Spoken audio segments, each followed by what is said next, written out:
Oke, tes. Halo, Der. Hari ini materinya dua ya, hipertiroid sama hipotiroid. Kita ke hipertiroid dulu. Soalnya ini yang banyak. Hipotiroid dikit. Soalnya kalau wis belajar hipertiroid, nanti hipotiroidnya ya oke lah. Oke, hipertiroid dulu ya. Lanjut. Oke, yang pertama kita belajar ini dulu. Bagaimana hormon tiroid diproduksi dalam tubuh. Jadi hormon tiroid itu dihasilkan oleh kelenjar, namanya kelenjar tiroid. Lokasinya di sekitar leher situ, di bawah leher. Nah, untuk produksi hormon tiroid itu nanti hubungannya antara kelenjarnya yang di bawah leher sama otak. Jadi ada dua lokasi. Yang pertama nanti dari hipotalamus. Hipotalamus itu di otak. Nanti si hipotalamus mengeluarkan TRH. TRH itu thyroid releasing hormone. Ini kayak memerintahkan TRH itu untuk perintahnya. TRH nanti ke pituitary. Pituitary ini masih di otak, area di organ otak sana. Pituitary setelah dapat TRH, dia akan mengeluarkan TSH. Sorry yo kakak kalau ngomongnya rondo aneh, masih ada jahitan gigi E, jadi rondo aneh lek dibuat ngomong. Oke, lanjut. Pituitary nanti mengeluarkan TSH. TSH itu thyroid stimulating hormone. TSH ini nanti diluncurkan dari otak menuju ke leher tadi. Di kelenjar tiroid nanti ada reseptor khusus TSH. Ketika TSH datang, mencelok di reseptor tadi, nanti fungsi TSH itu menyuruh kelenjar tiroid untuk mulai memproduksi hormon tiroid. Nah, ketika memproduksi hormon tiroid, kelenjar tiroid yang tadi di leher butuh senyawa lain, namanya iodide. Iodide kalau bahasa Inggris ya, itu lambangnya I-min. Nanti ada juga iodida. Sorry, iodide itu I-min. Nanti kalau ada ketemu terapi iodin itu nanti I2. Oke, udah. Terus nanti kelenjar tiroid bersama dengan iodide membentuk TH, tiroid hormon. Nah, nanti bentuknya macam-macam bentuk tiroid hormon. Ada yang bentuk berikatan, itu bentuknya TBG, TBP. Ada juga yang bentuk T3, T4. Nah, itu nanti yang dimaksud atau yang bisa diukur di darah, hormon tiroid itu yang T3 atau T4. Oke, anggap otak memproduksi TRH terus. Pituitary ngeluarin TSH terus. Kelenjar tiroidnya diperintahno untuk buat hormon tiroid terus. Suatu saat kadar hormonnya kan makin lama makin banyak. Tubuh bisa detek. Oh, iki wis cukup hormon tiroidnya. Nanti dia akan mengirimkan negatif feedback. Sinyal kirim balik ke hipotalamus, ke otak. He, kadar tiroidnya sudah banyak. Wes, stopo. Gak perlu bikin hormon tiroid lagi. Itu artinya negatif feedback. Jadi umpan balik ke otak tapi negatif. Negatif karena dia nyuruh nyetop. Wes gak usah keluar no TRH lagi karena sudah banyak hormonnya. Nanti hormon tiroid diekskresi lewat liver dan fungsinya nanti ada di banyak organ. Itu patofisiologi pembentukan hormon tiroid di tubuh. Ini bentuk, aduh, ini bentuk anunya. Jadi kalau sel kelenjar tiroid dipotong melintang, terus dicek di bawah mikroskop, bentuknya kayak yang merah-merah seperti ini. Nah, jadi nanti lucu. Ketika sintesa kelenjar tiroid, nanti ada area namanya koloid, nanti ada folikular sel, ini yang untuk produksinya, sama hubungannya sama plasma darah. Hormon tiroid yang dihasilkan itu yang terkenal ya, yang wajib dihafal itu T4 sama T3. T4, T ini 4, tetra. T3, tri. Sama nanti ada tiroglobulin atau tirosin. Ini tiroglobulin nanti bahan baku nih. Jadi untuk bikin T3, T4 itu awalnya tiroglobulin dulu, terus nanti dikopling sama iodide tadi, imin. Kalau ada 3 iodide nanti jadi T3 triiodo. Kalau ada 4 iodide nanti jadi ini T4 tetraiodo. Oke, terus tiroid yang aktif itu yang bentuk bebas kita nyebutnya free T3 atau singkatannya FT3. Kalau kamu baca data lab ada FT3 itu maksudnya ini. Kalau yang free T4 singkatannya FT4. T4. Jadi saya balik lagi, tadi kelenjar tiroid produksinya adalah hormon tiroid, 80% yang dikeluarin bentuk T4. Nah, T3 itu juga bentuk aktif. Asalnya T3 dari mana? T3 juga diproduksi dari kelenjar tiroid 20% kecil. Sisa T3 itu nanti dari breakdown T4. Jadi karena ini T4, nanti kalau kehilangan satu iodo, nanti dia bisa berubah jadi T3 di perifer, di saluran darah, terus nanti bisa dipakai. Jadi bentuk aktif itu T3, T4. Ini yang bisa diukur di data lab darah. Ini strukturnya tiroglobulin tadi ini atau tirosin itu bentuknya kayak gini. Kalau T4 tetra ya, ini ada 4. 1, 2, 3, 4. Kalau yang T3 triiodo ini ada 3. Yang bentuk kanan itu reverse T3. I-nya 3 cuma bentuknya kebalik. Ini bentuk tidak aktif.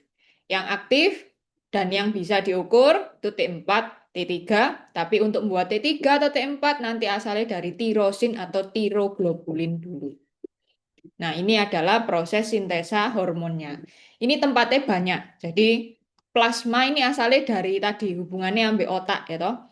Otak, hipotalamus, ke pituitari, ngeluarno TSH, itu masih di darah, terbang sampai ke ketemu kelenjar tiroid. Nah, ini sing di plasma. Jadi nanti ada hubungannya sama TSH ya. TSH itu hormon yang ini, dia fungsinya pertama. Kalau ada TSH, baru kelenjar tiroid ada perintah, ayo kerja, bikin hormon tiroid. Jadi pertama harus ada TSHC keluar, nanti di kelenjar tiroid itu ada reseptor TSH, mereka berikatan, baru men-trigger reaksi ini. Yang pertama adalah, oke, kelenjar wis diperintah no, terus dia iodide trapping. Imin ini dari mana? Imin asalnya dari kalau kita makan garam, garam beriodium. Iodium bukan iodide, I2. Nanti di tubuh dipecah jadi imin. Nah, itu yang dipakai untuk ini. Makanya kadang hubungannya sama orang kurang makan garam. Bukan kurang ya kurang orang kurang iodium, itu kok bisa hipotiroid ya gara-gara ini jumlah iodide TDE gak cukup, padahal iodide salah satu bahan baku untuk bikin hormon tiroid, jadi ini DE hipotiroid. Oke, yang pertama imin nanti akan di trapping, diambil oleh kelenjar tiroid. Jadi ini plasma darah di luar kelenjar, terus nanti proses ini tuh di dalam kelenjar. Terus nanti ada dunia ketiga namanya koloid, yang tadi dilihat di atas. Ini masih kalau kakak nyari-nyari itu koloid itu kayak bentuk E ini nanti, bentuk E vesikel-vesikel yang dihasilkan dari kelenjarnya. Tapi lokasinya masih di kelenjar tiroid, belum keluar dari kelenjar. Oke, balik lagi. Iodide dulu, imin masuk di trap, kemudian difusi masuk ke dalam sampai ke apex sel, ke ujung sel ini. Kemudian nomor 3, pengangkutan iodide ke koloid, ke dunia ketiga tadi. Ini bentuk E, iodide dikeluarno. Lalu ada oksidasi dari inorganic iodide menjadi iodin. Iodide tadi imin. Si kakak ya kadang balik-balik. Iodide itu imin, iodin I2. Dia teroksidasi menjadi I2. Kemudian bergabung sama tirosin. Tirosin tadi tiroglobulin, sing di atas. Rantai utamanya, rantai bahan bakunya ini. Nah, jadi iodide bergabung sama tirosin. Nanti di kopling, di organification. Kalau misalnya iodide ada dua sing nempel, nanti ada DIT, di iodo, di dua. Habis itu kalau jadi asalnya gini, sorry. Pertama tiroglobulin dulu ini, terus nanti iodide, salah, iodin itu kan I2. Nah, ini kan ada dua. Tirosin nanti ketemu sama ini jadi diiodo. Ini dua sih. Nah, kalau dia mau bikin 4, itu diiodo couple sama diiodo. Caranya gitu. Jadi dua ketemu dua jadi 4. Nah, kalau mau bikin T3 gimana? Modalnya 2 sih, diiodo ditambah mono. Jadi gitu. Untuk bikin T3 T4, bahan bakunya ini sih. Ada DIT, ada MIT. Kalau mau bikin 4, DIT ketemu DIT, combo. Kalau mau bikin T3, DIT ketemu MIT mono, combo jadi T3. Sudah? Terus ini nanti kan DE sudah kopling-kopling. Kamu lihat ininya. Nah, tiroglobulin, ini nih ya, anggapannya yang panjang warna abu-abu. Terus kalau DIT, diiodo, di dua ya, bulat-bulatnya ada dua. Ini berarti iodinnya ada dua. Terus kita lihat yang gambar MIT. Ini kan ada persegi panjang, habis itu bulatnya kan satu, mono. Nanti setelah dikopling-kopling lihat hasilnya. Cuma tinggal T3, T4. Kalau T3 bulat-bulatnya ada 3, koplingan dari 2 sama 1. Kalau T4 bulat-bulatnya ada 4, koplingannya DIT sama DIT. Ini kadang juga ada mono, sisae sih nggak dapat pasangan. Ngesakno. Hormon tiroid aja berpasangan kok kamu enggak. Waduh, itu jokes sih. Sudah, habis itu uptake tiroglobulin. Tiroglobulin ini tadi kan masih di area koloid. Dibawa masuk lagi ke dalam follicular cell, di uptake, masuk. Kemudian fusi dengan lisosom. Lisosom ini adalah enzim yang dimiliki oleh sel. Fungsinya DE untuk membuat, ini kan masih dalam bentuk tidak aktif, tanda petik. Nah, lisosom itu kayak yang mengaktifkan nih. Nah, ini isi ya, DE endositosis. Endositosis itu proses memasukkan sesuatu dari luar ke dalam. Jadi proses nomor 5 ke 6 itu endositosis. Habis itu fusi bergabung antara tiroglobulin ini sama lisosom, dan proteolisis itu fungsinya lisosom untuk mengkopling DIT dan MIT ke T3 dan T4. Jadi DE fungsinya mengaktifkan dengan cara ya tadi memperkuat ikatannya. Jadi MIT ini dibuat aktif, DIT-nya, sorry, T3-nya dibuat aktif, T4-nya dibuat aktif. Sudah, habis itu dirilis, disekret. Ini kan dalam bentuk gelembung-gelembung. Dipecah no vesically, keluarlah T3 dan T4. Kemudian T3 dan T4 disekresi oleh kelenjar ke darah. Ini kan sudah balik ke darah lagi. T3, T4T keluar, berenang-renang di darah. Ini yang disebut hormon tiroid aktif. Nanti kalau dia bertemu sama organ-organ, ada jantung, ada apa, nanti dia bisa menyuruh sesuatu kepada organnya. Kemudian ada juga proses deiodinasi dari DIT dan MIT menghasilkan tirosin, balik lagi. Jadi kayak ini, ada sing keluar, ada juga yang dideionisasi. Kita lihat, awalnya bunder-bundernya ada 4 sama 3, sekarang di breakdown kecil-kecil, jadi yang mono sama di, jadi 1 atau 2. Ini yang kelebihannya, sisanya. Terus nanti kalau ketemu sama iodin lagi, DE balik lagi, bikin lagi. Bisa bikin DIT, MIT, terus nanti bisa dikopel-kopel jadi T3 atau T4. Prosesnya ada di tiga dunia. Awalnya hipotalamus di sini, otak.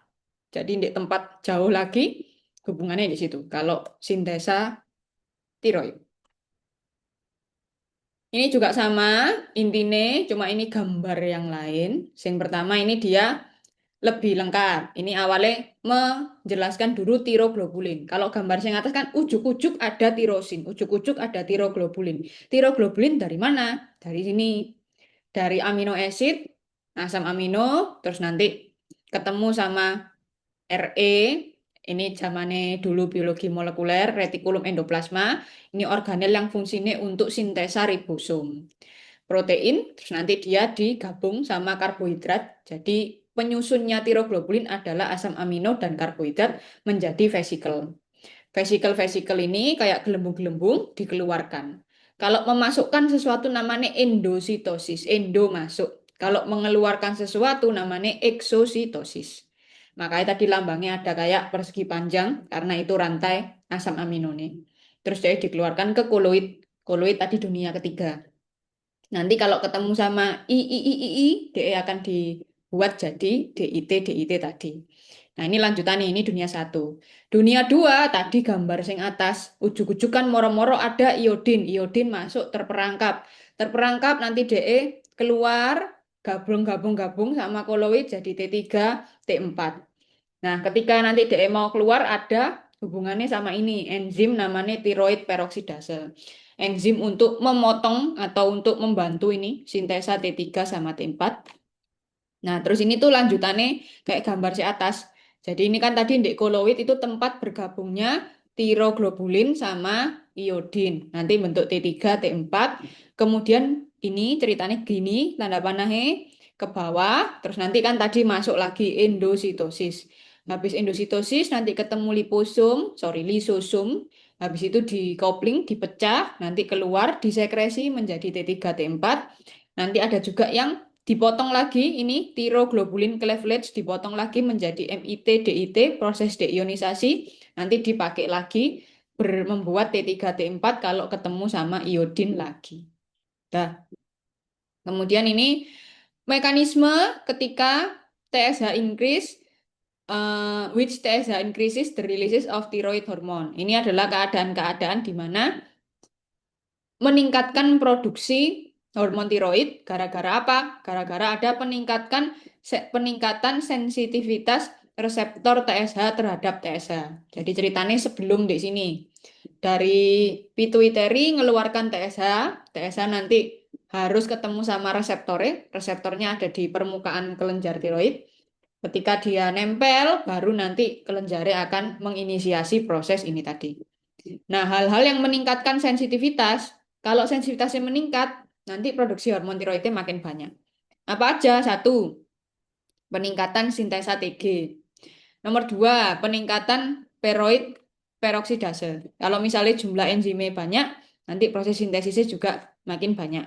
Kalau ada peningkatan pompa iodide tadi di luar sini. Kalau aktivitas pompanya meningkat, otomatis sintesa hormonnya meningkat. Kalau ini juga pompa, sehingga meningkatkan kapasitas dari pompa, nanti juga meningkat. Kemudian sudah, TSH lebih menyukai bentuk shift to more T3 from relative to T4 under acute increase in metabolic demand. Jadi kalau misalnya ada peningkatan metabolic demand, lagi olahraga lah, atau kondisi ekstrim, itu lebih disukai bentuk T3. Karena mungkin lebih cepat kali ya. Kalau T4 kan lama. Udah, terus ini beberapa keterangan ya. Sintesa sekresi dari tiroglobulin itu 100 sampai 120 tirosin residu. Ini buat baca-baca ya, biasanya gak keluar. Sing keluar biasanya ini yang sering di soal-soal itu. Proses sintesa, pasti disuruh jelasin proses sintesa hormon tiroid. Oke, ini tadi eksositosis. Jadi ini yang ketika ini ya gambar ini. Nah, gambar eksositosis ke kanan. Jadi ceritanya tiroglobulin dikeluarin, terus nanti kalau ketemu sama iodin bla bla bla, dia akan berubah menjadi ini MIT DIT. MIT DIT nanti dikombo-kombo sesuai pasangannya bisa membentuk T3 atau T4. Terus nanti di endositosis dulu masuk C, ini ke follicular cell, terus nanti lanjut ke kiri, dikeluarin ke plasma darah. Hipertiroid, hiper banyak tiroid hormon. Berarti ketika kadar tiroid seseorang banyak sekali.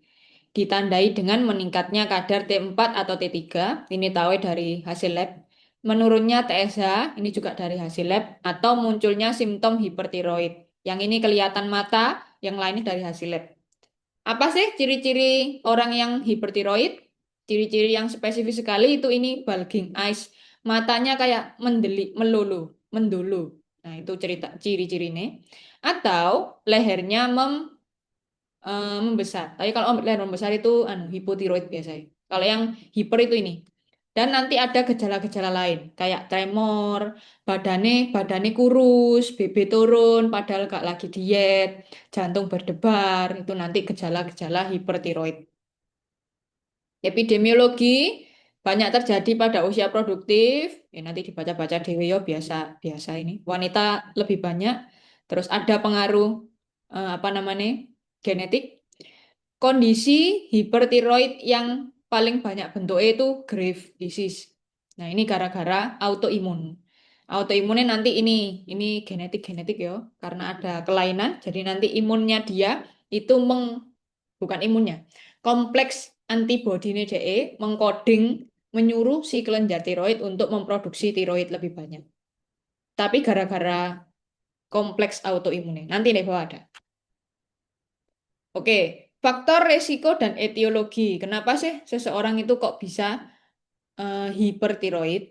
Problemnya nanti ditemukan di semua tahap. Bisa problemnya dari otak yang TRH, TSH. Bisa juga problemnya dari kelenjar tiroid. Nah, ini possibility dari kemungkinannya. Yang pertama, ada lesi di hipotalamus. Hipotalamus tadi di kepala ya. Hipotalamus tadi organ yang fungsinya ini membuat TRH. Ini hipotalamus, yang ini pituitary. Dua-duanya ada di kepala, Mas Ian, di otak. Kalau ada lesi di hipotalamus, nanti DE lesi itu luka, mungkin ada tumor atau sing lain, sehingga menyebabkan dia ngeluarin banyak TRH. Kalau TRH banyak, TSH banyak. Kalau TSH banyak, kelenjar akan disuruh perintah bikin tiroid banyak. Simple. Berikutnya ada stres. Stres, katekolamin, estrogen, itu juga bisa. Ini pengaruhnya ke, sorry, pengaruhnya ke pituitary. Ini namanya pituitary.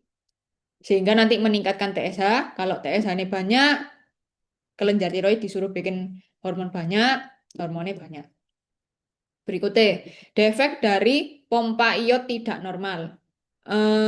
Ini sudah masuk di sini ya. Ini pompa-pompa sebelah sini. Sebelum ke sana, gak ditulis di sini. Oh ini, nulisnya di sini. Insufisiensi hipofisis itu di sini. Ini. Sama penyakit autoimun. Autoimun nanti yang grave disease. Kita bahas yang pituitary insufficiency. Ini berarti ketidakmampuan pituitary. eh, Oke, iya benar. Berarti kalau ada masalah di pituitary-nya, nanti dia merilis TSH banyak. Kalau TSH banyak, produksinya juga banyak. Penyakit autoimun tadi yang grave disease. Grave disease itu ceritanya adalah pasiennya autoimun kan berarti imunnya DE menyerang dirinya sendiri. Di tubuh orang yang autoimun itu nanti akan ditemukan kompleks antibody. Ini alien, harusnya nggak ada. Tapi tubuh DE memproduksi ini tadi kompleks. Nah, kompleks autoimunnya itu namanya TSI. Kita cari no. Singkatannya TSI apa? CEO. TSI. TSI adalah thyroid stimulating immunoglobulin. Nah, ini adalah yang dimiliki yang terjadi pada orang yang grave disease, yang autoimun. Oke. Nah, TSI ini sifatnya itu mirip TSH. Problemnya di situ. Sifatnya apa? Kamu lihat sama bentuknya. Bentuknya TSH segitiga ke atas warnanya biru. TSI bentuknya podo, plek warnanya tok beda. Soalnya ini kenapa warnanya beda? Karena ini bukan asalnya dari pituitary. Ini benda asing, alien. Asalnya dari autoimunnya tadi. Karena dia bentuknya sama, apa akibatnya? Dia juga bisa nempel ke ini reseptor TSH. Bentuknya kan podo. Ini kalau match ke sini kan juga bisa. Tapi warnanya beda, gak apa-apa. Tapi kan bentuknya sama.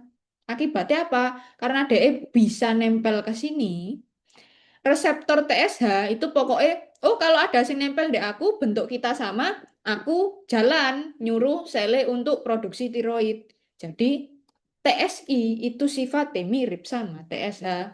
Apakah itu sama-sama men-trigger kelenjar tiroid untuk memproduksi hormon tiroid meskipun DE bukan dari pituitary. Jadi kalau orang autoimun, TSI-nya banyak. Kalau TSI-nya banyak, dia akan nempel di sini. Kalau nempel di sini, nanti kelenjar tiroidnya memproduksi banyak tiroid. Oke, tadi kan ada negatif feedback, Kak. Benar, tiroidnya banyak negatif feedback. Negatif feedback ke pituitary. He pituitary, tiroidku banyak. Kamu gak usah bikin TSH. Oke, siap. TSH nih gak bikin. Lah tapi ada TSI. TSI kan tidak diregulasi oleh pituitary. Jadi TSI ini tetap ada. Ya nanti dia tetap nempel di sini terus. Kelenjar tiroidnya produksi terus. T3-nya banyak, T4-nya banyak.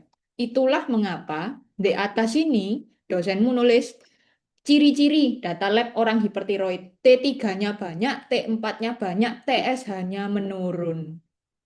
Logikanya kan kalau kita baca ini awal, lu kok aneh. Harusnya kan kalau T4-nya banyak, T3-nya banyak, ya TSH-nya banyak. Soalnya TSH yang men-trigger pembentukan T4, T3. Tapi tidak, gara-gara grave disease, goro-goro ada TSI. Fungsi TSI mirip dengan TSH. Nah ini biasanya yang diublek-ublek ketika grave disease, patofisnya ini. Oke, ini sudah. Terus habis itu kalau intake iod gambarnya yang sebelah sini. Kalau kita misalnya kita makan banyak iodin atau pakai suplemen. Jadi contoh, kan nanti obatnya orang hipotiroid itu kan hormon tiroid. Bayangno lek orangnya gak hipotiroid tapi minum hormon si tiroid. Nanti kadar iodine DE banyak. Nah, nanti itu men-trigger pompa ini. Pompa jadi lebih aktif, terus nanti produksinya jadi lebih banyak. Jadi nge-triggernya dari jalur sing sini. Berikutnya, defisiensi peroksidase. Ini kakak rondo, bingung ya, soalnya kakak nyari-nyari di internet. Defisiensi peroksidase artinya kan penurunan peroksidase ya. Harusnya kalau peroksidase menurun, itu harusnya sih DE fungsinya tadi kan untuk men-trigger ini kopling-kopling. Kalau jumlahnya menurun, harusnya triggernya sih ya menurun. Tapi di sini ditulisnya menjadi meningkatkan hormon hipertiroid. Ini kakak rondo bingung, nyari-nyari di internet tidak jelas semua. Ngarahe kalau defisiensi peroksidase bilangnya turun. Tapi ya wis kita terusin dulu. Berikutnya kalau ada inflamasi atau kerusakan sel, itu selnya yang rusak yang di sini, sel kelenjarnya, bukan di otak tapi di kelenjar tiroidnya. Biasanya gara-gara tumor atau cancer. Kalau tumor tidak ganas, kalau cancer ganas. Jadi nanti penyebabnya apa? Selnya itu akan memproduksi tiroid terus. Goro-goro ini ketika ada tumor atau ada cancer itu kan selnya membelah berlebihan, tidak normal. Nah, ketika membelah berarti kan fungsi tiroid apa? Kalau selnya lebih banyak, kelenjar tiroidnya beranak beranak beranak terus, fungsinya dia kan memproduksi hormon tiroid. Nah, kalau jumlahnya dia lebih banyak, ya produksinya lebih banyak. Sudah yang terakhir kalau ada defek genetik pelepasan T4 atau perubahan T4 jadi T3. Oke, itu yang hipertiroid.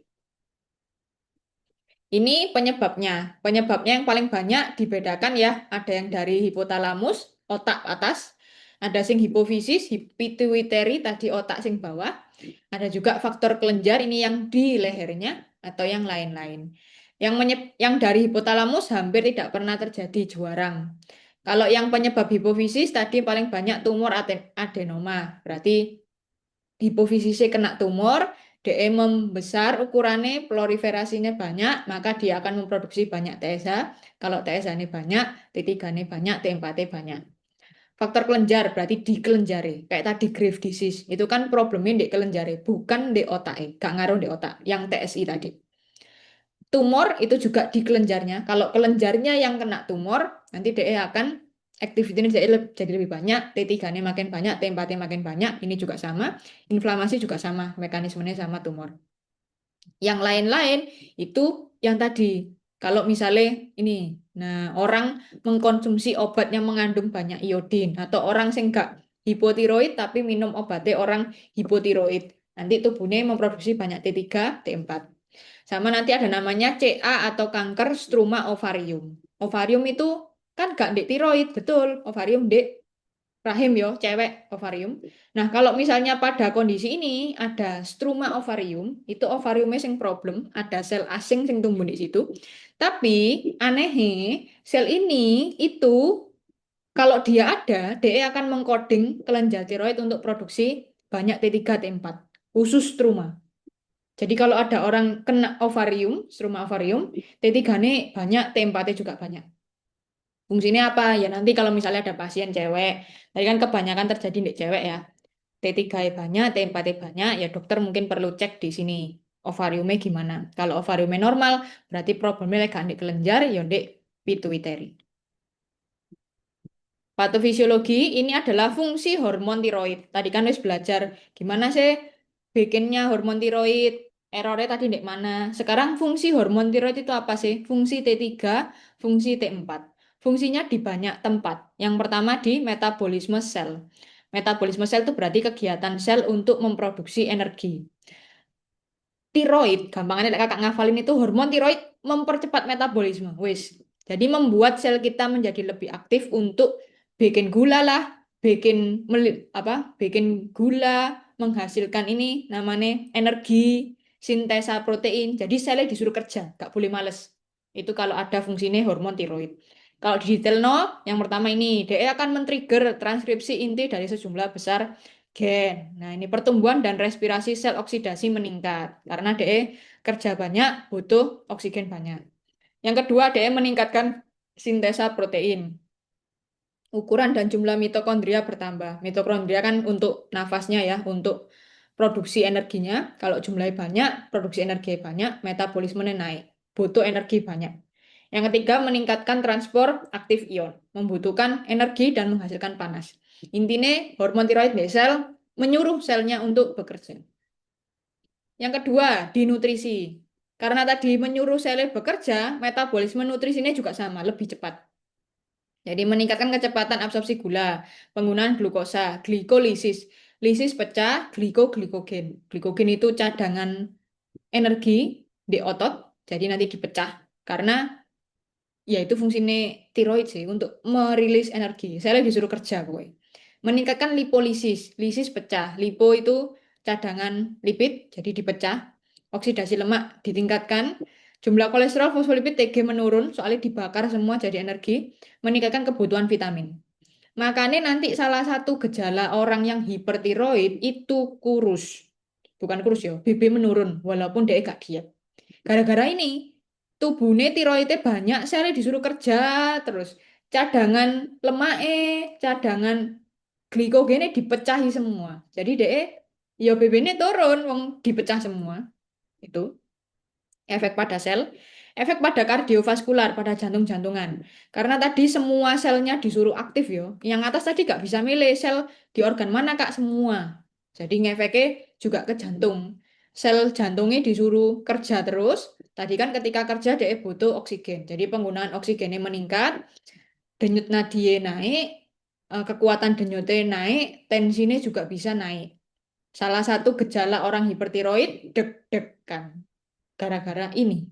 Tensi juga bisa naik. Meningkatkan kecepatan dan kedalaman respirasi, tarik nafas. Soalnya kamu butuh oksigen yang banyak, jadi ditingkatkan. Efek pada sistem saraf, yaitu peningkatan dan penurunan hormon tiroid mempengaruhi status mental seseorang. Somehow ada hubungannya sama ini, kecemasan sama gangguan mental. Efek pada sistem reproduksi. Kalau orang yang hipertiroid itu infertilitas. Sorry, level hormon tiroid mempengaruhi fungsi produksi. Kalau rendah itu infertilitas, berarti kalau berlebihan kebalikannya, terlalu subur. Jadi terus, oke ya wes sudah. Biasanya hati-hati pada orang itu yang pasien hipotiroid, kan hormon tiroidnya kecil. Terus minum suplemen tiroid dari luar, anggapannya jadi normal. Habis itu, misalnya cewek pasiennya, terus ketika berhubungan, tidak pakai pelindung, nah kadang-kadang bisa jadi hamil tiba-tiba. Goro-goro ini kadar hormonnya naik jadi lebih subur. Next, efeknya di metabolisme, pertumbuhan perkembangan, dia disuruh kerja pokoknya. Jadi meningkatkan kebutuhan otak, meningkatkan reaksi otot, meningkatkan kebutuhan akan hormon lain. Ketika hipertiroid, hubungannya di sama mental, cemas, sulit tidur, mempengaruhi kardiovaskuler tadi deg-degan, respirasi naik, sistem reproduksi tadi sama sistem saraf. Dah, jadi itu fungsinya hormon tiroid di mana-mana. Ketika ada hiper, fungsinya error semua dan gejalanya bisa kelihatan, yaitu tadi ada hubungannya sama efek dan fungsi tiroid dalam tubuh. Tanda dan gejala bervariasi tergantung usia dan organ yang terlibat. Pasien muda umumnya mengalami keluhan yang terkait aktivitas simpatis yang meningkat, kecemasan gara-gara tadi, susah tidur tadi, hiperaktivitas, tremor, tremor itu bisa juga gara-gara yang kardiovaskular, detak jantung meningkat. Kalau pasien tua mengalami keluhan kardiovaskular berupa kardiomiopati, artemia, dan penurunan BB. Gejala umum adalah hiperkatabolik, dipecahi semua. Selnya disuruh kerja, metabolisme meningkat, lipolisis, glikolisis. Jadi nanti keringatnya berlebih, kulitnya hangat gara-gara selnya disuruh metabolisme terus. Ketika metabolisme itu menghasilkan panas. Jadi kulitnya hangat. Terus intoleransi pada panas, gak tahan panas, soalnya tubuhnya wis panas. Iritabilitas, mudah teriritasi gara-gara ini, kulitnya hangat. Palpitasi itu deg-degan gara-gara denyut jantung meningkat. Hiperdefekasi, BAB lebih sering karena tubuhmu metabolismenya lebih cepat. Metabolisme lebih cepat, jadi KB ya BAB ini lebih cepat. Mudah lelah, penurunan BB. Penurunan BB gara-gara tadi, cadangannya semua dipecah. Tapi keinginan makan BB ini menurun dengan keinginan makan yang meningkat. Jadi DE nggak diet, tapi BB ini turun. Gangguan menstruasi, tadi ngefeknya di sistem reproduksi. Tandanya yaitu hipertrofi kelenjar tiroid, aterostruma, hiperaktivitas, takikardi itu tadi, peningkatan detak jantung, fibrilasi atrial juga peningkatan detak jantung, hipertensi gara-gara nadi naik, terus tremor tadi sudah, sama ini yang paling penting, kelainan okular, Mobius sign, kegagalan menutupnya kelopak mata secara baik, terus matanya mendulu. Yang tadi lead lag, yang kayak di gambar paling awal, itu gejala paling uniknya orang hipertiroid. Ini. Jadi kalau ada dokter meriksa seseorang, datang bawa hasil lab, terus sudah ketemu ini, nah ini wis DE pasti akan, oh siki curiga hipertiroid. Itu gejala paling khas. Ini nanti diapalin istilah-istilahnya biar keluar. Stell wall sign adalah blinking mata yang tidak sempurna. Lid lag, upper lid lag behind the upper eye. Mobius sign kegagalan menutup kelopak mata. Terus ini kalau kita lihat di gambarnya, yang istilah mata mendolo itu tadi exophthalmus, protruding eye. Matanya kayak mau keluar. Terus ini juga pembesaran kelenjar tiroid. Pembesaran ini, orang kalau hipo bisa besar, orang kalau hiper juga bisa besar. Orang kalau hiper kenapa besar? Kalau tadi masalahnya adalah tumor adenoma di kelenjarnya. Kelenjarnya jadi proliferasi lebih banyak, sintesannya lebih banyak. Kenapa pada orang hipo kelenjarnya juga bisa besar? Nanti pada orang hipo kadar tiroidnya kan sedikit. T3, T4-nya kan dikit. Tubuh kan detect. Tadi kan ada negatif feedback kalau di hipertiroid. Kalau di hipotiroid berarti harusnya ada positif feedback. T3 ku kurang, T4 ku kurang. Pituitary produksilah lagi. Nah, ketika nanti ada error di mana, sudah dikeluarin TSH nih, tapi kok tetap T3, T4 T gak ada. Nah, itu kompensasinya si kelenjar tiroidnya itu berusaha. Jadi deh, kan hormonnya kurang nih. Aku pengen produksi banyak. Tapi nanti ada error mbok iodine gak cukup, mbok apa. Nanti DE kayak over kerja tapi gak ngeluarin apa-apa. DE kompensasinya membesarkan ukurannya, fungsinya untuk ya pingin memproduksi lebih banyak, tapi gak bisa. Oke, terus ciri-ciri hipertiroid yang lain, rambutnya tipis, fine hair, mata mendolo, goiter di sini, keringat berlebihan gara-gara metabolisme lebih banyak, terus juga intoleransi panasnya tinggi, takikardi gara-gara di kardiovaskular, BB turun goro-goro tadi metabolisme lebih cepat, oligomenorea jarang mens, mens tidak teratur, tremor di tangan, atau muscle wasting, muscle-nya mengecil, goro-goro tadi di breakdown semua. Keparahan hipertiroid bisa diukur pakai Winer Index. Nanti dari ini adalah gejala-gejala. Kalau ada, jadi pertama kita lihat, ada dyspnea enggak? Dyspnea itu sesak nafas. Kalau ada, +1. Terus habis itu kalau ini ada palpable tiroid, kelenjar tiroidnya bisa diraba enggak? Kelihatan besar enggak? Kalau ada, nanti +3. Kalau enggak ada, -3. Total semua nanti di sini. Kalau skornya lebih dari 19 berarti toxic. Severe sekali, severe hipertiroid. Kalau 11-19 equivokal. Kalau yang kurang dari 11 itu tidak toxic. Gejalanya tadi ya, ini yang paling sering dilihat. Kehilangan BB, depresi, cemas, insomnia, seiring dengan usia, mata. Ciri-ciri mata itu paling unik dari hipertiroid. Diagnosisnya dilihat dari simptom gejala. Kamu merasa apa? Saya merasa sering berkeringat, intoleransi panas, tremor, deg-degan, tensi dicek, dan juga data lab. Data labnya nanti ini ada kondisi normal, hipertiroid, hipotiroid. Kalau hipertiroid T3-nya naik, T4-nya naik, total T4 itu ini. Total T4 untuk menghitung, jadi tadi kan bentuk di nomor 1 tadi kan slide-nya ada hormon tiroid itu ada yang bentuk bebas, free, FT4, FT3, ada juga yang bentuk berikatan. Berikatan itu total T4. Total T4 berarti ngitung free-nya sama yang berikat. Berikatan dalam bentuk TBG, TBA yang di slide atas. Naik semua. Karena free-nya banyak, totalnya juga makin banyak. FT4 banyak, FT3 banyak, TSH menurun. Goro-goro yang tadi hubungannya sama Graves' disease. Kalau hipo kebalikannya, FT4 turun, FT3 turun, total T4 turun, TSH ini naik. Kok bisa? Ya karena ini tadi mengirimkan positif feedback. FT4 ku turun, FT3 ku turun. Ayo dong, kamu produksi hormon lagi. Jadi pituiterinya disuruh produksi banyak TSH, tapi nanti somehow gak bisa. Bu, gara-gara autoimun nanti ada penyebabnya yang paling banyak hipotiroid itu Hashimoto atau apa gitu namanya Jepang. Ini peningkatan TBG, tiroglobulin. Karena kalau TBG ini naik, ya total T4-nya naik. FT4-nya ya normal, karena FT4 ngitung free-nya aja. TBG itu bentuk yang berikatan. Jadi ini normal.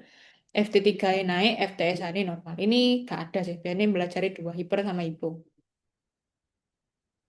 Diagnosa tadi ya, pakai data lab, pakai gejala klinis, sama nanti ada tes satu lagi. Tes satu lagi itu namanya RAIU. RAIU adalah radioaktif iodine uptake. Ini tes.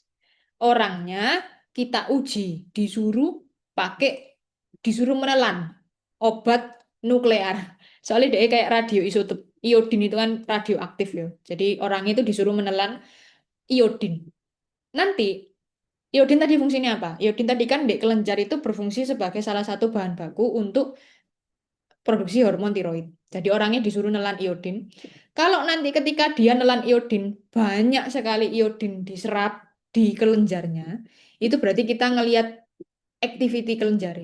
Itu buat uji RAIU buat mengetahui problemnya itu di kelenjarnya atau di hipofisis. Itu bisa juga. Nah, untuk ada gambaran ini tirotoksikosis itu istilah ketika hipertiroid ini tingginya FT4 atau munculnya gejala hipotiroid disebut tirotoksikosis. Udah itu satu. Deteksi RAIU penting untuk melihat intensitas kelenjar tiroid menangkap ion. Jadi kita mau tahu kelenjar itu normal apa enggak dengan ketika fungsinya menangkap ion. Kalau misalnya dia nangkap iotnya banyak, berarti nanti kan aktivitasnya dia pasti jadi lebih naik. Wajar kalau hipertiroid. Sudah RAIU uji ini tidak boleh dilakukan pada wanita hamil dan menyusui. Next berikutnya kalau ada pembesaran, tadi kan bisa gara-gara tumor ataupun gara-gara cancer. Untuk kondisi ini kita harus ngecek. Untuk bedakno tumor sama cancer itu kan harus biopsi. Jadi selnya diambil, dilihat di mikroskop, dilihat bentuk selnya. Pas pelajaran patofisiologi atau anatomi pasti diajari, ini bentuk sel normal, ini bentuk sel cancer. Jadi nanti ngelihatnya dari situ. Gak ada cara lain. Untuk bisa mengetahui itu tumor atau ganas atau tidak, harus biopsi. Ini juga sama. Berarti pakai FNAB. FNAB adalah Fine Needle Aspiration Biopsy. Masuk no jarum ke kelenjarnya, ngambil selnya sedikit, taruh mikroskop, dicek bentuknya kayak gimana. Kalau normal berarti jinak, kalau tidak normal berarti enggak. Terus ini adalah hasil dari RAIU nih. Ini, thyroid scan. Oh sorry, bukan. A nodule that is producing too much hormone. Ini pakai USG ya. Bis.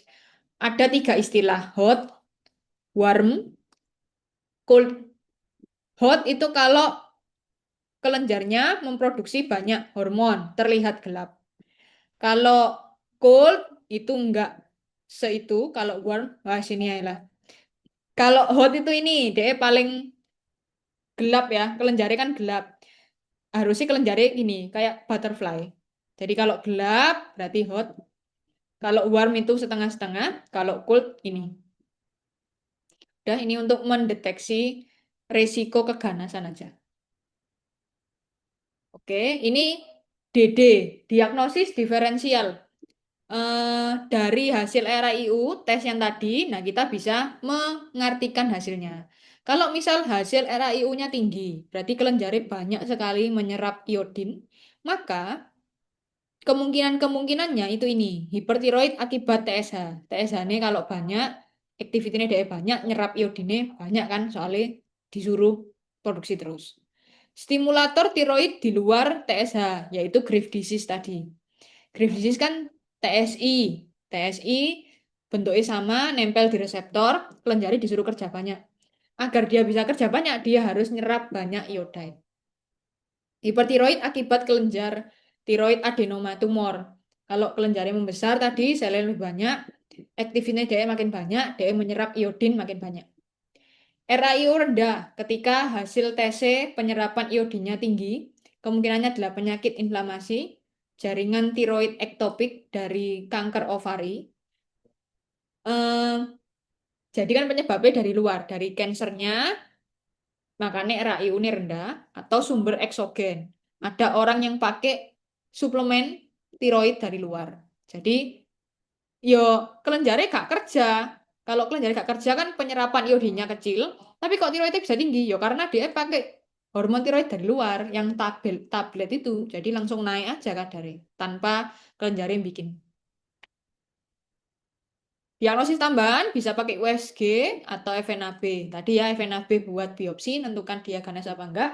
USG untuk lihat ukurannya seberapa besar. Terus fungsinya untuk apa? Ukuran bisa juga untuk nanti keperluan operasi. Sama tadi ada hold, cold, USG. Oke, hipertiroid dibagi jadi dua, hipertiroid primer, hipertiroid sekunder. Hipertiroid primer ditandai dengan TSH rendah. Grave disease masuk di sini. Hipertiroid sekunder ditandai dengan TSH tinggi. Berarti kalau TSH tinggi, problemnya di pituitary. Ada adenoma di pituitary. Pituiternya membesar, DE produksi banyak TSH. Kalau TSH banyak, T3 banyak, T4 banyak. Exposure tiroid itu pemakaian tiroid dari luar, pakai suplemen. Itu TSH-nya rendah. Kan kalau suplemennya banyak, yo T3 ini langsung banyak, T4 banyak, TSH-nya pasti rendah karena negatif feedback. Toxic multinodular juga sama, penjelasannya toxic adenoma juga sama. Oke, ini gejala atau cara berpikir ini lebih ke diagnosa sih. Kalau farmasi kan gak terlalu. Obatnya nanti sama. Jadi kalau orang hipertiroid ya dikasih ini atau itu gitu toh. Ini lebih ke dokter menurut kakak. Kalau ada orang eh, ada TSH level dicek TSH nih. Kalau tinggi TSH nih coba cek T4-nya. Kalau T4-nya juga tinggi berarti secondary hipertiroid ya kan ini. Ya toh. Kalau yang sebelah kiri, TSH-nya kan turun. Cek T4-nya. Tapi DWS pasti masuk sini karena TSH-nya rendah. Kalau TSH-nya tinggi, TSH-nya rendah, T4-nya tinggi, berarti primary hyperthyroid. Ini pilihannya antara ini.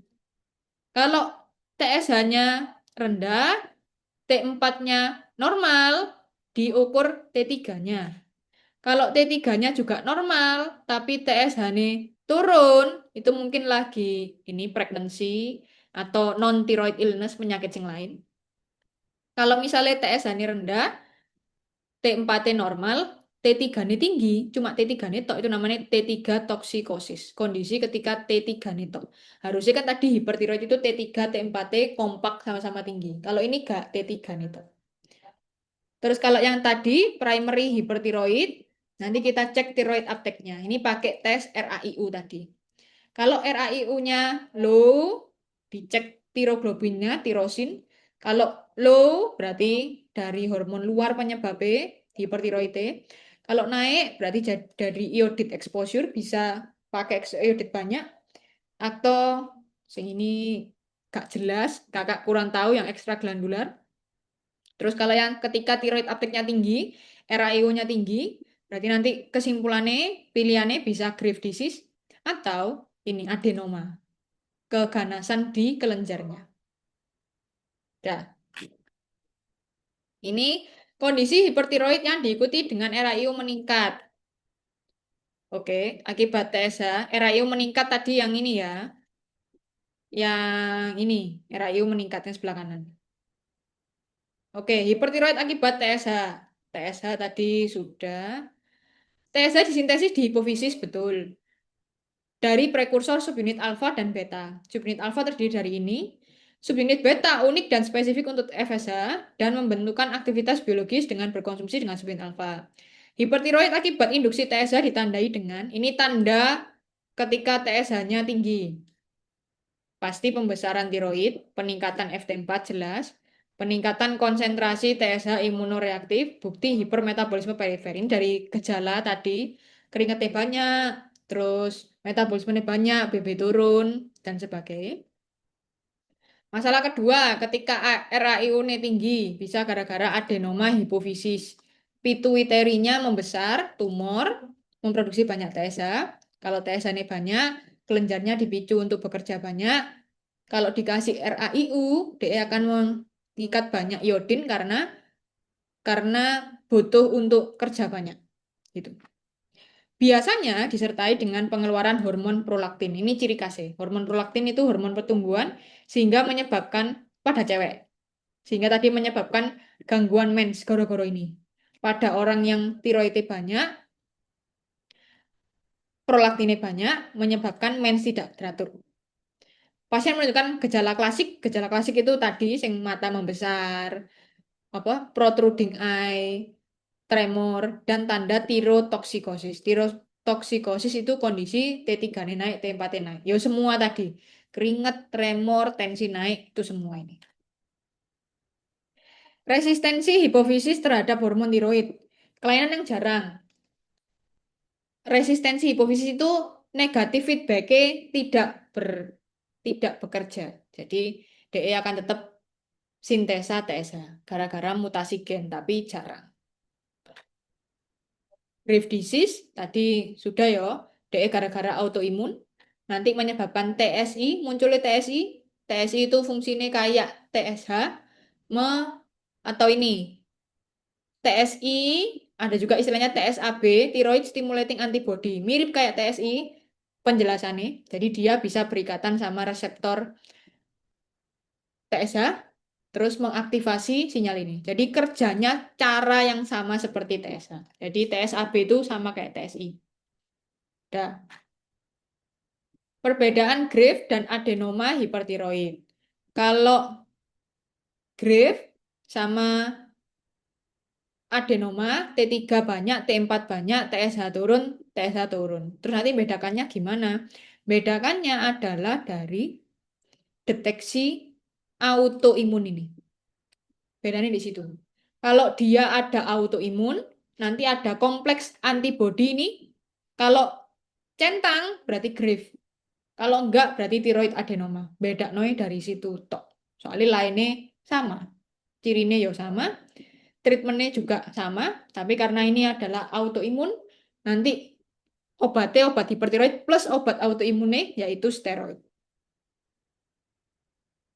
Manifestasi klinis pasien Graves disease karena dia T3 naik, T4 naik, gejalanya ya sama, yaitu ada mata melotot tadi ini, terus ada dermatropi tiroid itu kulit merah dan bengkak, teksturnya menebal menyerupai kulit jeruk. Akropasi tiroid yaitu dermopati tapi lokasinya di Finger. Terus jarang terjadi yaitu paralisis atau muscle flaccidity, yaitu paralisis itu kayak stun gitu ya, muscle gak bisa bergerak. Hipokalemi, terus konsumsi tinggi karbohidrat dan olahraga memicu serangan hipertiroid karena tadi tiroglobulin bentuknya kan dari karbohidrat. Jadi kalau ini nih banyak, produksi nanti banyak, olahraga butuh energi banyak, nanti tiroidnya banyak. Ada juga namanya penyakit trofoblastik. Ini artinya adalah istilah yang merujuk pada jaringan trofoblast, yaitu sel yang biasanya membentuk plasenta selama kehamilan. Jaringan ini dapat tumbuh secara tidak normal dan menjadi trofoblast gestasional. Jadi ceritanya adalah pasien yang hamil tapi mungkin hamilnya janin tidak berkembang ya, tapi plasenta itu yang berkembang.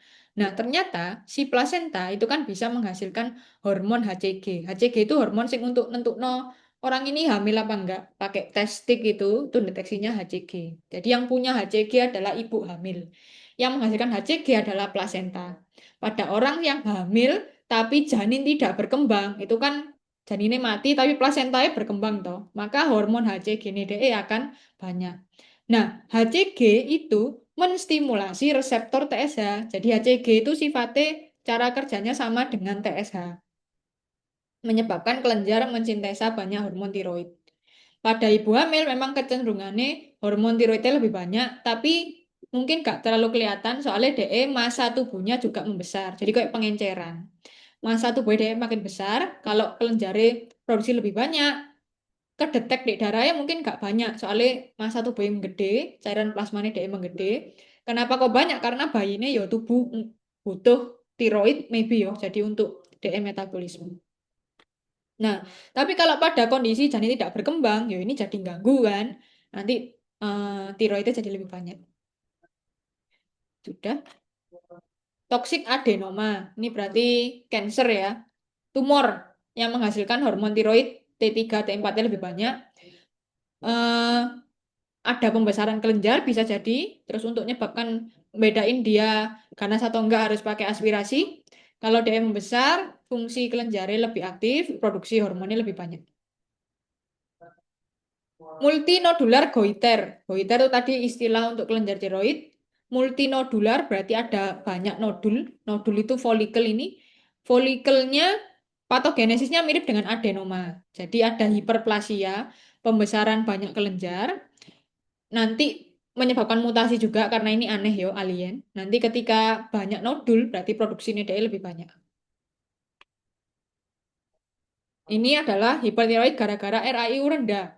Salah satu tadi yang kakak ingat adalah makan suplemen dari luar. Itu ada terus ini tiroiditis subakut itu adalah peradangan kelenjar tiroid karena virus. Jadi kalau virus nyebabin pembesaran, nanti dia menyebabkan peningkatan. Tapi kan tidak ada berhubungan sama TSH. Ada faktor genetik juga. Tes fungsi tiroid terdiri dari trifasik. Ini untuk ngetes apakah dia ini atau tidak, yaitu fase inisial. Kadar T4 ditingkatkan dulu, lalu nanti kadar hormon intratiroid menurun, sehingga pasien hipotiroid dan TSH meningkat, terus nanti balik jadi normal. Recovery selama 2 sampai 6 bulan. Terapinya bukan pakai anti tiroid karena DE penyebabnya tadi yo, infeksi viral. Pakai NSAID, prednison, kortikosteroid. Obat anti tiroid tidak direkomendasikan. Painless tiroid sering disebut dengan tiroiditis limfositik. Ini juarang sih. Ini sama ini. Yang sering dibahas kalau hipertiroid adalah Grave. Kalau ini buat baca-baca ya. Tiroiditis limfositik atau silent tiroiditis sering ditandai dengan infiltrasi difus limfositik. Prognosis itu persentase untuk sembuh. Terus dia juga ada anti tiroglobulin, ini dek tirosinnya ya, dan anti TPOB, anti tiroid peroksidase tadi enzim, meningkat 50%. Sering terjadi 12 bulan pasca melahirkan, ada hubungannya sama mutasi-mutasi lah tadi. Lagi. Biasanya self-limiting disease. Terapi bersifat simptomatik beta blocker untuk mengobati tremor beta blocker, tidak dengan anti tiroid. Struma ini tadi yang dari ovarium ya, bukan dari kelenjar tiroidnya. Sudah, nanti dia kelenjarnya itu, sorry, kakak tadi bilang struma itu untuk itu ya, apa? Fungsinya sama kayak tesa ya, bukan? Ternyata ovarium itu nanti dia menghasilkan selnya mampu menghasilkan hormon tiroid. Jadi makanya RAIU rendah, gara-gara sel ini kelenjar tiroidnya gak menyerap banyak iodin, tapi kok T3 ini tinggi gara-gara ada sel lain yang mampu menghasilkan hormon tiroid. Sorry tadi salah di atas. Kanker tiroid tadi yo, kanker itu yo sama yo. Dan penggunaan hormon tiroid eksogen, pakai suplemen dari luar. Sudah, ini sudah. Hormon tiroid dari mana? Ya ini dari makanan, makan banyak sesuatu yang mengandung yodium. Orang yang minum orang hipotiroid. Ada juga ini. Hormon tiroid tadi kan fungsinya mempercepat metabolisme. Membuat orang jadi kurus kan, BB turun. Sering disalahgunakan untuk obat pelangsing. Jadi kadang obat pelangsing yang gak jelas itu maybe ada hormon tiroidnya. Bener orang yang ngomong, wah sekarang aku jadi kurus tapi goro-goro ini. Sudah. Obat yang mengandung iod apa aja? Amiodaron mengandung 37% iod. Jadi hati-hati pada pasien yang konsumsi amiodaron, cek tiroidnya. Oke, terapi hipertiroid pakai obat untuk menurunkan T3 T4 itu obat terapi farmakologi. Untuk terapi non farmakologinya pakai prosedur operasi. Tujuan terapinya mengatasi penyebab, mengembalikan normalnya ini. Terapi kausatifnya, kalau terapi simptomatisnya mengurangi gejala tremor, gejala deg-degan, pakai beta blocker. Terapi preventif untuk mencegah komplikasi. Strategi terapi yang pertama mengurangi jumlah tiroidnya. Itu pakai obat, pakai pembedahan, mengatasi gejala pakai beta blocker, Mengatasi penyebab kalau tumor ya dioperasi, autoimun pakai kortikosteroid. Oke, kapan pembedahan? Pembedahan kalau pembesarannya sekian dan severe ophthalmopathy, matanya tadi ada itu, dan kegagalan pakai obat anti tiroid. Karena nggak semua orang mau dibedah ya. Jadi ketika ada ini pakai pembedahan atau pada kasus adenoma tumor dan ya toksik adenoma. Satu pembedahan, dua ada pakai terapi radioaktif, pakai iodine nanti itu kalau pada hot nodule yang terjadi relapse sesudah penggunaan anti tiroid. Yang ketiga obat. Pertama obat sih, kalau masih kecil obat dulu karena non invasif. Ini perbandingan terapinya ya, pakai obat, radioaktif sama pembedahan. Sama-sama tujuannya mengatasi hipertiroid. Kalau pembedahan itu enak ya, kalau misalnya tumor ya tumornya diambil harusnya sudah fine. Kalau yang anti tiroid ini enak karena non invasif, jadi pasien pasti nyaman, murah. Kalau yang radioaktif itu biayanya rendah, namun efek sekitar 2 bulan sudah. Kerugian kalau anti tiroid kepatuhan ya, potensi efek samping obat. Kalau yang radioaktif ya pasti ada efek sampingnya juga. Bisa nyebabkan hipotiroid permanen karena DE langsung lebih poten nih.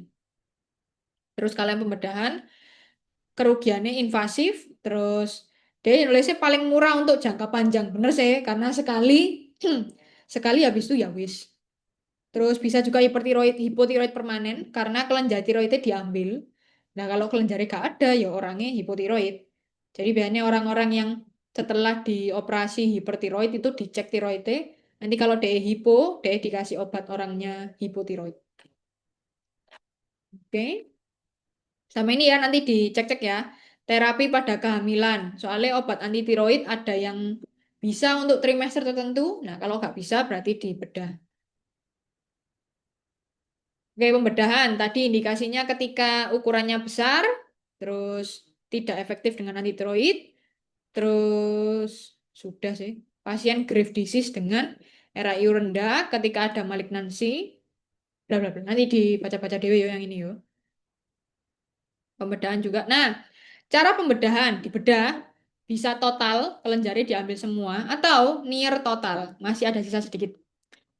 Terus kontraindikasi kapan nggak boleh dibedah kalau ada penyakit lain, ada kanker, ada gangguan lain yang menyebabkan nggak bisa dioperasi orangnya. Sebelum dibedah, nah ini sing kadang keluar nih soal. Kalau sing tadi jarang. Sebelum dibedah itu kalau bisa kadar tiroid orangnya dinormalin dulu. Soalnya eutiroid namanya. Soalnya kalau tadi tiroidnya banyak kan ngaruh ke nadi, ngaruh ke tensi. Cara normalinnya gimana? Kan mau dibedah. Nah, 14 hari sebelum pembedahan, 2 minggu itu dikasih iodida. Iodida ini nanti membantu menurunkan hormon tiroidnya sama membantu mengecilkan kelenjarnya. Jadi ben gak besar-besar, operasinya lebih gampang, hormonnya biar turun. Terus dikasih ini propanolol. Propanolol beta blocker non selektif. Beta blocker yang dipakai untuk tiroid itu cuma yang non selektif toh ya, yang selektif tidak bisa. Untuk nadinya. Terus sudah. Oke, ini yang radioaktif mekanisme kerjanya itu nanti dia kan DE radioaktif iodine. DE kan iodine, tapi bentuk radioaktifnya isotopnya beda. Nanti dia bisa diserap oleh kelenjar tiroid, namun karena dia radioaktif, dia bisa mengeluarkan sinyal beta. Sinyal beta ini radiasi yang toksik. Jadi nanti benar diserap, terus tujuannya diserap itu biar ngerusak kelenjarnya. Kelenjarnya dirusak, jadi dia nggak bisa produksi hormon tiroid lagi. T3-nya turun, T4-nya turun. Makanya tadi salah satu resiko pakai ini adalah hipotiroid. Goro-goro kelenjar dirusak. Gak boleh, oke, gak boleh buat bumil ya. Semua radioaktif itu tidak boleh untuk bumil. Tapi ini kan yang merencanakan kehamilan masih boleh. Kalau sudah bumil tidak boleh pakai radioaktif. Kalau kamu ke lab ada tempat untuk foto rongsen atau apa itu kan pakai radioaktif pasti bumil sama busui pasti dicoret gak boleh. Mekanisme kerja tadi ya. Jadi dia nekrosis, ngerusak jaringannya. Diserap sih, ngeluarno sinyal beta, dirusak. Jika diberikan sebelum radioaktif, oh nanti MMI nanti di bawah. MMI itu ini rondo tricky ya. Ada metimazol, ada metamizol. Metamizol itu NSAID, yang ini adalah metimazol. Metimazol harus dihentikan 3 sampai 5 hari sebelum RAI. Oke. Ini caranya nanti dibaca-baca 2 minggu sebelum minum apa. Setelah 3 hari disarankan, nah ini loh tidak berdekatan dengan anak-anak dan wanita hamil. Gak boleh, wanita hamil gak boleh kena radiasi. Gak boleh sekolah ini malah di US. Ini sudah komplikasinya hipotiroid gara-gara tadi dirusak. Kontraindikasi gak boleh buat bumil, gak boleh busui, gak boleh buat pasien cancer, gak boleh, tidak bisa memati protokol radioaktif, grave optalmo yang parah. Terapi lain-lain, ablasi tiroid. Ablasi itu tindakan ngerusak tiroidnya, tapi pakai zat, pakai injeksi etanol. Terus nanti apa namanya? Zatnya itu ngerusak kelenjarnya, kelenjarnya tidak bisa produksi tiroid. Nah, ini yang penting. Obat hipertiroid adalah ini, PTU, propil tiourasil. PTU itu kelebihannya adalah ini, menghambat di perubahan T3 menjadi T4. Ini salah satu kelebihan obat antitiroid yang MMI gak punya. Salah satunya itu ini. Nanti hubungannya sama apa namanya? Thyroid storm. Ketika thyroid storm itu T3-nya banyak nggak salah. Jadi PTU lebih di first line kan karena dia menghambat perubahan T4 jadi T3. Jadi T3 ini kecil, bentuk aktifnya kecil, aktivitinya lebih kecil. Selain itu, dia juga bisa ini menghambat kopling, menghambat sekresi, jadi T3 ini turun, T4 turun. Tapi kalau ada soal apa keuntungan PTU daripada MMI, cari yang ini, menghambat perubahan T4 jadi T3. Kalau MMI sama ya, menghambat sintesa fase kopling, fase transport, fase sekresi, jadi T3 ini turun, T4 ini turun. KI itu kalium iodida menghambat sekresinya, jadi turun nanti T3, T4T. Golongan lain-lain menghambat transportnya. Ini adalah obat penghambat sintesa hormon tiroid. Yang ini obat simptomatik untuk mengurangi tremor, mengurangi deg-degan, menurunkan tensi pakai beta blocker.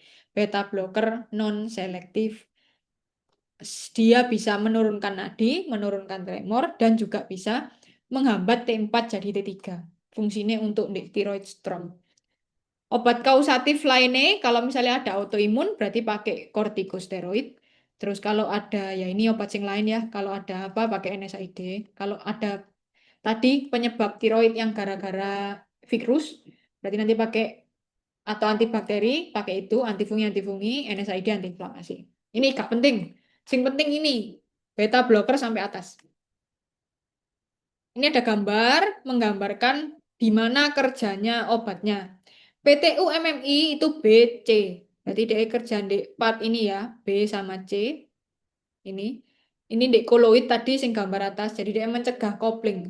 Mencegah tiroglobulin jadi DIT-MIT. Mencegah kopling DIT-MIT jadi T3, T4. Ini sing penting. PTU MMI. Ini mekanisme sama aja intinya, cuma bentuk tabel yang menghambat sekresi ioda dosis tinggi litium, mengagalkan kopling tadi yang tionamid ini PTWMMI, yang memblok transport iot di pompa depan bromide, fluoride, lithium, tapi ini jarang dipakai. Yang dipakai itu ini first line tionamid. Oke, ada PTU, ada MMI. MMI nama lainnya wakeh, imidazol, tiamasol, karbimasol, tionamid wakeh. Tapi biasanya ini sih, metimazol yang sering muncul di buku-buku. Terus ini yang harus diingat, PTU lebih aman pada wanita hamil trimester pertama. Mesti soal di UKAI. Pasien hamil trimester 1, obat hipertiroidnya apa? PTU. Dah. Terus karbimasol adalah prodrug dari tiamasol. Jadi kalau kita minum karbimasol, nanti di darah, di metabolisme dulu first pass, berubah jadi tiamasol. Tiamasolnya itu metimazol. Fungsinya tadi, bulet aja ini, menurunkan sintesa T3, T4. PTU ketika trimester 1, Terus krisis tiroid ini tiroid storm. PTU lebih disukai karena tadi dia mencegah perubahan T4 jadi T3. Nanti dibaca-baca. Ini dosisnya PTU dibaca-baca. Karbimasol tadi ya, karbimasol itu prodrugnya thiamazole. Jadi dia durasinya lebih panjang karena dia harus prodrug dulu, dirubah jadi bentuk drug. Dibaca-baca nanti dosisnya udah. Karbimasol itu masih sama karbimasol. Ini monitoringnya ya. Kalau ada orang pakai obat hipertiroid, yang dimonitoring pasti T3, T4. Semua obat. Ini efek samping dari antitiroid. Ada leukopenia, agranulositosis. Udah sih ini. Ini yang sering, hepatotoksik. Sedikit lebih banyak terjadi pada PTU dibandingkan thiamazole. Ini sering keluar besok soal. Lainnya jarang. Ini farmakokinetiknya. PTU dan MMI sekian. Jadi nanti ngaruhnya ke jam pakai ya. PTU 2-3 kali sehari. Kalau MMI lebih kecil jadi lebih patuh, enak.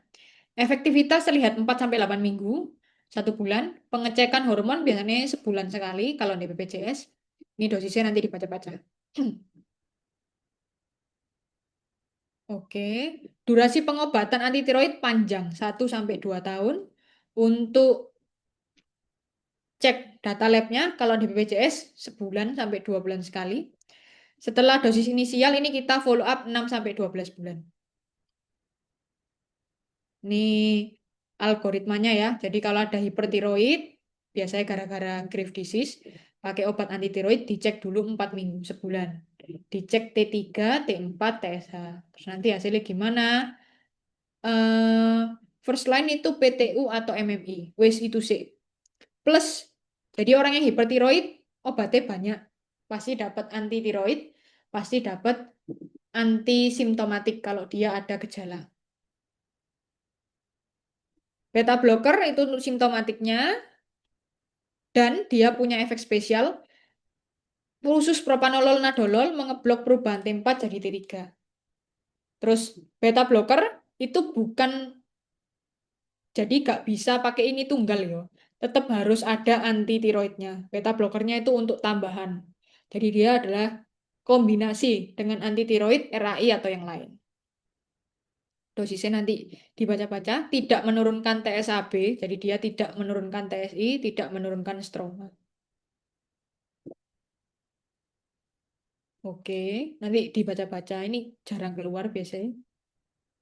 Kortikosteroid. Kortikosteroid itu dipakai nanti kalau ada tiroid storm. Kalau tidak, tidak ada. Atau pada pasien yang grave disease karena ada autoimun. Iodin KI, tadi mekanisme kerjanya ini menghambat sekresi tiroid. Kapan dipakainya? Indikasinya D bukan first line. First line itu pakai yang PTU, MMI. Mana tadi? Oh, bukan. Gak jadi. Indikasinya, oke. Non-tiroid. Nah, biasanya digunakan bersama. Jadi dia kayak kombinasi, mirip sama beta blocker. Bukan first line, bukan tunggal. Dosisnya nanti dibaca-baca. Nama lainnya larutan Lugol. Jadi kalau kamu lihat nih soal larutan Lugol itu ya ini, KI atau iodide. Sediaan di Indonesia, PTU ada, Karbimasol ada, beta blocker ada, kortikosteroid kita punya, KI punya, Lugol itu ya KI. Terapi kondisi khusus, Graves' disease.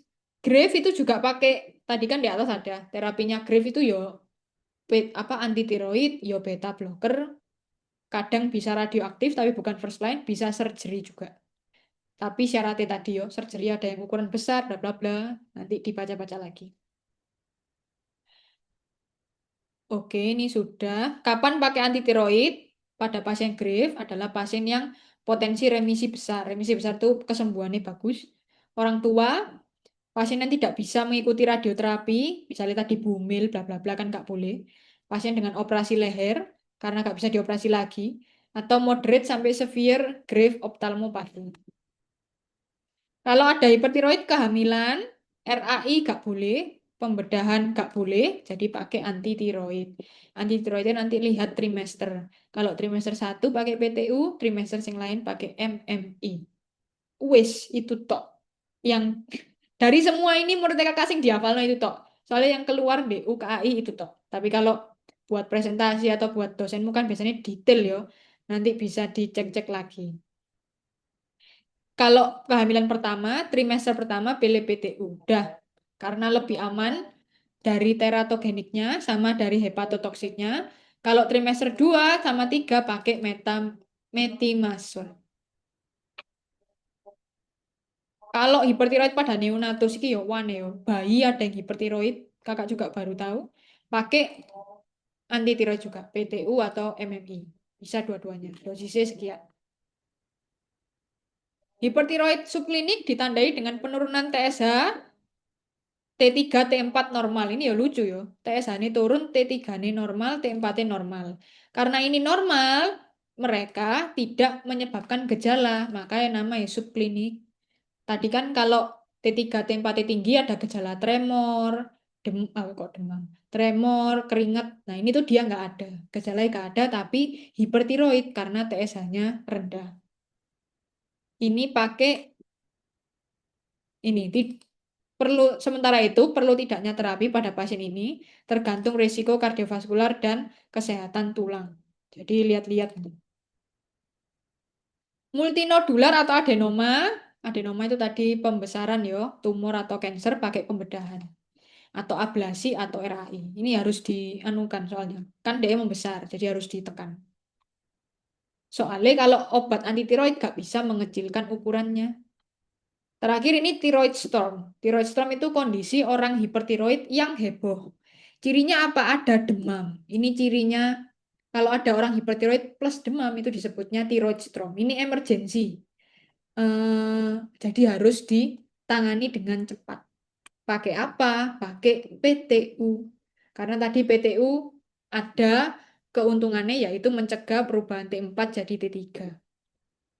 Terus selain obatnya banyak. Obatnya orang thyroid storm itu ini. PTUC, terus nanti dikasih propanolol, dikasih kortiko. Kortiko pilih satu ya, ini ada 4 pilih satu. Jadi dapat kortiko, dapat beta blocker, dapat anti tiroid, dapat kalau ada demam dapat paracetamol. Dah, evaluasinya tadi sebulan sekali ya. Cek gejala, cek T3, T4. Oke, langsung ke hipotiroid. Kakak, kakak pegel, pegel ngomong. Oke, hipotiroid dikit. Enak soalnya harus belajar hipertiroid. Kalau hipo lawane, berarti saat kadar tiroidnya kecil. Definisi, yo ini eh, T3, T4 kecil. Kalau tadi di tabel awal ya, T3, T4 kecil, TSH bisa tinggi. Epidemiologi dia baca-baca dewe. Faktor resiko, postpartum, genetik, pasca terapi hipertiroid, pasca pembedahan nanti jadi hipo, pasca radioaktif jadi hipo. Autoimun, penyakit non-endokrin ini. Oke, yang paling banyak terjadi ini Hashimoto. Dah, itu yang paling banyak. Jadi pada Hashimoto itu nanti bentar. Tak wait, mana ya? Gak jadi. Pada Hashimoto itu nanti tubuhnya tidak bisa memproduksi tiroid. Tak cari sih. Kakak kok jadi lupa ya. Hashimoto. Disease.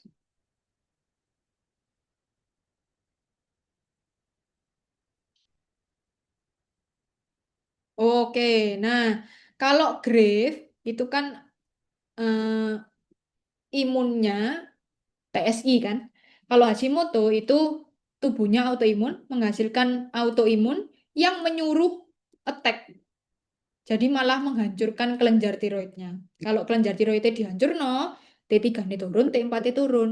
Tubuh detek, hei T3 ku kurang, T4 ku kurang, ayo pituitary produksi TSH yang banyak. Jadi TSH ini tinggi, tapi T3 ini turun, T4 ini turun, gara-gara kelenjar hancur. Itu Hashimoto.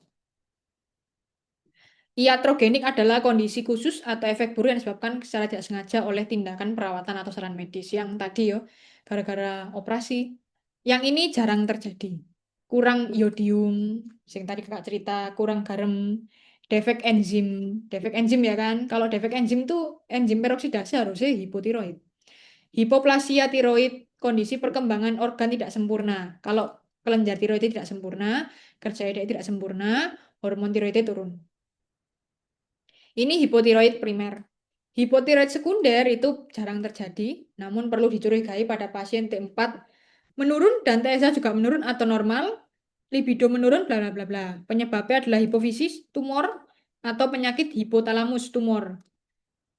Tapi ini jarang. Yang sering dibahas ketika hipotiroid adalah Hashimoto. Sama kayak yang hipertiroid yang sering dibahas adalah Graves. Ini macam-macam efek penyebabnya. Tadi bisa autoimun, terus bisa apa namanya destruksi gara-gara Hashimoto. Akibatnya adalah T3 turun, T4 turun, TSH-nya bisa naik. Gejalanya lawannya hipertiroid. Kalau hipertiroid BB-nya turun, pada orang hipo BB naik. Karena metabolismenya jadi lambat semua. Terus kalau pada hiper panas tubuhnya, pada hipo cold low body temperature, pada hiper keringatan banyak ini kurang. Terus ini depresi, masih ada depresi, letargi, capek-capek. Ke treatmentnya cuma satu, pakai obat, pakai suplemen dari luar. Tidak ada tindakannya, tidak ada operasi yang bisa menyebabkan kelenjar jadi lebih banyak, tidak bisa.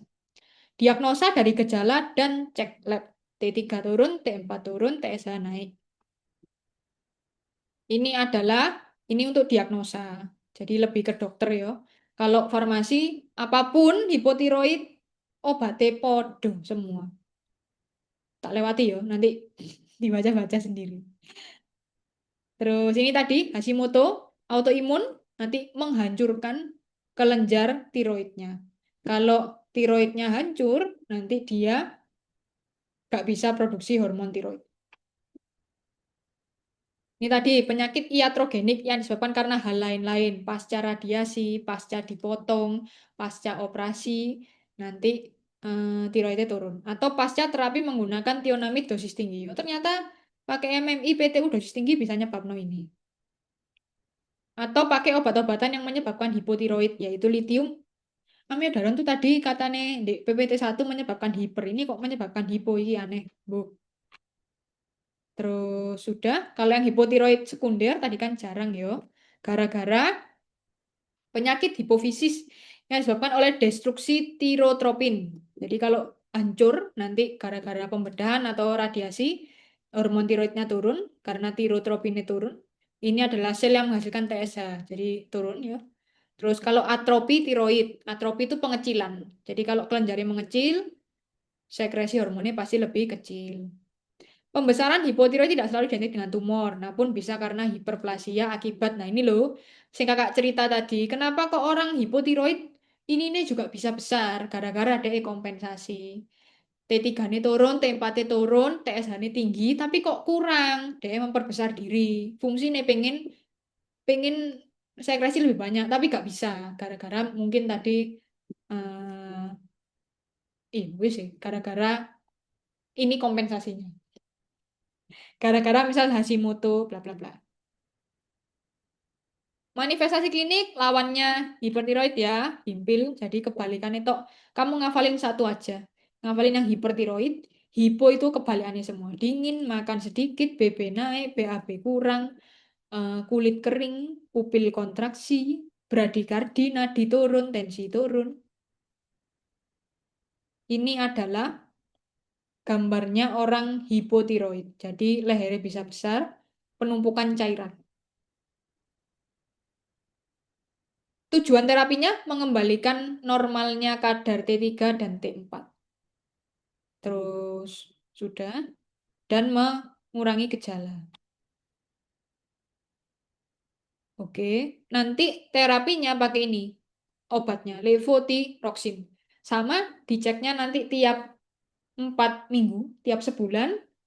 Orang yang pakai terapi tiroid harus dicek T3, T4, TSH. kerjanya juga lama ya, gak bisa minum seminggu langsung kelihatan, jadi 4 sampai 8 bulan. Terus nanti dicek kalau misalnya TSH-nya masih berlebih, berarti kan masih hipotiroid, dosisnya dinaikkan. Kalau TSH-nya dosisnya dinaikkan sekian besar, lebih besar. Kalau yang tengah itu dosisnya dinaikkan tapi lebih kecil. Kalau yang kanan itu berarti DE sudah TSH-nya turun kan berarti hiper, berarti dosisnya diturunkan. Itu.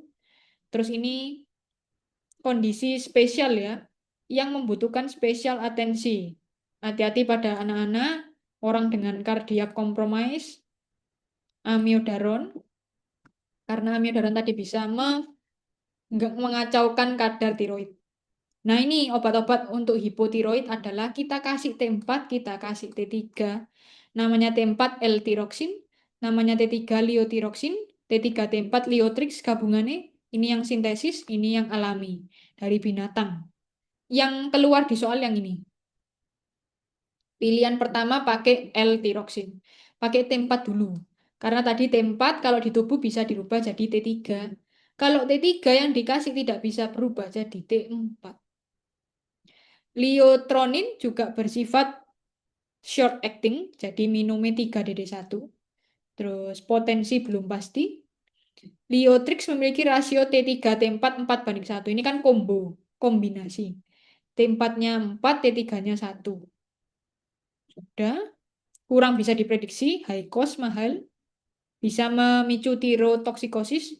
ESO-nya semua obat hipotiroid pasti hipertiroid. ESO-nya semua obat hipertiroid pasti hipotiroid.